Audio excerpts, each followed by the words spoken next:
Welcome back. Our GMC Sierra tweet of the night, or X of the night, is about college football. A new number one, according to the playoff committee. It's going to be Georgia leapfrogging over Ohio State. Then it's Michigan 3, Florida State 4, Washington 5, Oregon 6.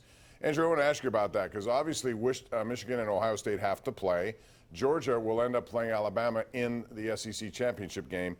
Does Florida State have a chance to stay there if Washington continues to do well? Because Florida State has a game against Northern Alabama, and then I think Florida, and they haven't been all that impressive to me at times. How do you think this will all play out? I think if Florida State goes undefeated, they're in. I think that we've yet to see a Power 5 undefeated team in the playoff era get left out. So I think as long as they take care of business, they do have that week 1 win against LSU.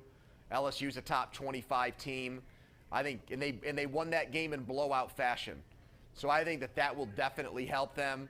Maybe they end up as the 4 seed and they get leapfrogged by a 1-loss team that has a more impressive overall resume. But yeah, I think they'll get in. But I agree with you on this. I was at that game against Pitt, and even though they were down their top 2 receivers, Bob, they did not look like a team to me that's national championship material. Yeah, Washington does on the other hand. All right, let's get to the phone lines. Our number one Cochrane Go One Better call of the night goes to Gary in West Elizabeth, joining us on line 1 tonight. What's up, Gary? Hey, Gary. Yeah, hi, Bob. Hi, Pony. The question is about the former Penguin, Adam Johnson. I come home tonight, and my wife said the guy that cut him is being charged. Mm-hmm. I'm wondering how, I'm sure he didn't mean to. How could he be charged? It happened in a hockey game. Well, if you look at the play, and we're not going to show you the play, I'm sure if you scour the internet, you can see it if you want. It's certainly reckless to me, and I can understand, I guess, if they're going to do it. I'm not sure what the laws are like in England versus here on this kind of stuff. To me, I've never liked when it crosses over into sporting arenas. But, man, that play, and the guy has Matt Petgrave has a history of being suspended, and he's the leading penalty guy in that league. So, Pony, I don't know. You can't intend. He never intended to kill him, but he was reckless. Maybe he was intending to do something, and it ended up like this.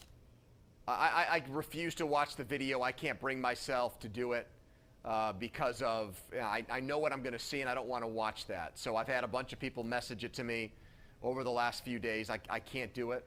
So I'm only piecing together what I'm getting back from people and their observations.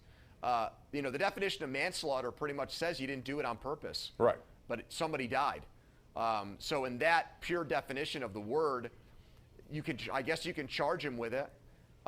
It's really unfortunate. It's sad. It's one of the great tragedies, maybe one of the biggest tragedies we've ever seen in professional sports in the last few decades. You said you don't like when it crosses over into sports. Let me ask you a question about that, though, Bob. If something horrible had happened to Mason Rudolph when Myles Garrett hit him over the head with his own helmet, would you have wanted assault charges against Myles Garrett? I think it would have come to that because that play was completely over. It was a deliberate attempt. It was an assault, and I brought that up at 6 as an example. Marty McSorley and Donald Brashear also was one of those examples where it was completely an assault. Now, if you watch, which you won't watch the video here, but I watched it a lot just to make sure I saw what I saw. I was expecting, I was hoping that I heard when this happened, it was a tragedy, it was an accident, the guy got flipped over, there was a collision, his skate blade went up in the air and hit him in the throat. That is not what happened. It was. So you thought his leg went up on purpose? Yes, that's what it looked like to me anyway. Again, they have to prove all this. Man. But I can see where they came to this conclusion. Anyway, we'll see where it goes from here. And, it's just you're right, it's a tragic situation. Hopefully we'll never see anything like that again. But it does make you wonder. I often think about pitchers, or they're throwing. Chapman comes in, he throws a 100-mile-an-hour pitch at your head. What happens if you get hit there and something bad happens to you? What are they supposed to do? Assume you were trying to do it? No, but were you reckless? Does it cross over? I think you got to really watch where this goes. It's kind of a slippery slope. Oh yeah, definitely. Think about some of the guys in the '70s. This is when Chuck Noll was talking about a criminal element in football. When you had guys like Jack Tatum, who were out there headhunting players. And Derek Stingley ended up getting paralyzed on a hit. I don't think there were any criminal charges. No. I know there weren't in that situation, but was Jack Tatum's intent on that play to probably knock a guy out? Yeah. I bet they were. Yeah, anyway, we'll keep following it, let you know how it goes.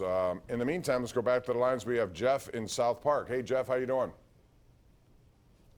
Hey, Bob. Hey, Pony. Good Hey, to Jeff. talk to you, Pony. Great show earlier today. Thank you. Guess what? They do a great job on that Penguins? show. Yes, they do.